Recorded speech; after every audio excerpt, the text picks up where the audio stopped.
the EVAP system. Probably one of the most hardest and difficult ones to identify, test, and diagnosis, but you guys aren't there yet on most vehicles because they're not always in the same spot. On older vehicles, this one's the 93, it can be anywhere on here. So the EVAP system, evaporative controls, what it does is it is a charcoal. What we're looking at here is a charcoal canister. And these lines, that one down there, goes down to the fuel tank, and we'll have to verify it with our under the hood label. Goes down to the fuel tank, and as this vehicle sits in the sun, the fuel will evaporate or expand, and what that does is it absorbs, or all those vapors are stored in this charcoal canister. And once the vehicle purges it, well, newer ones it'll purge, these ones will purge as well. It purges into the intake system right there, so that all those fuel vapors can be burned on our power stroke. You're starting to see a theme here, right? PCV, reburn unused fumes, evaporative system, reburn unused fumes. This is all to prevent HC from entering the atmosphere to create smog. That's why we have beautiful sunny days like this, unlike other places in the world. Okay, so on our under the hood label, it says canister. Come on, focus. Canister. And it goes to fuel tank. And it has another line that goes up, around, down, and into the manifold. Okay, that's the one we just looked at with the flashlight.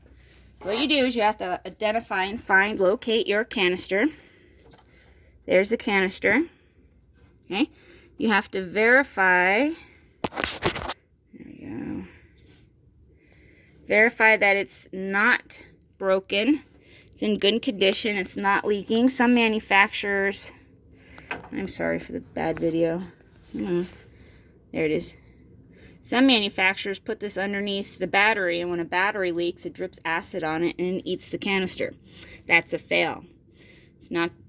It's defective, okay? It's not tampered, it's not missing, it's not been modified. It's just a fail because it went bad. Something happened to it. Now, what you will see is that they put different types of caps on there. So instead of that manufacturer cap right here, they'll put, I don't know, a sponge. Or they'll crack that hard line, so they'll tape it with everyone's favorite black tape, electrical tape, or duct tape. That's a tamper, okay? It's a modification. You put it in as M is modified. Now, there's a little junction. That's manufacturer junction, but you see how old it is? If it was collapsed or cracked or broken in any way, you would fail it as failed. Follow that line all the way into the intake, and boof, boof, we're good to go. Now, see that T? You have to make sure that that is manufacturer. And if you look very closely at that label, you'll see that the two lines separate with a T. Sorry for my video, guys. Maybe on the first video you'll see it. That means it's designed to be there. If someone decided to put a T in there, then that becomes modified. Sorry, hair everywhere. Okay, and then the next one, you would follow that line down to the tank. You don't have to, and then we're going to assume that everything's good and working back there, okay?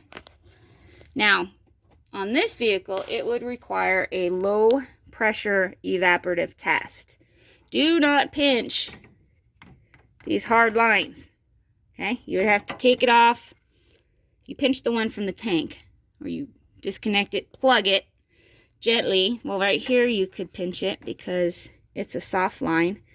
Pinch it off there, run your low pressure evaporative test, and then that will tell you if it passes or fails, 0.02 or 0.04 of a leak, and then you would enter in your results into the inspection machine. This would be the bar 97.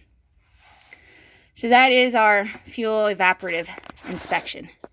Good luck finding it on newer cars. And you're not required to jack a vehicle up, but you are required to try to locate it if you can. And most vehicles, this is the 2019, it's somewhere under here.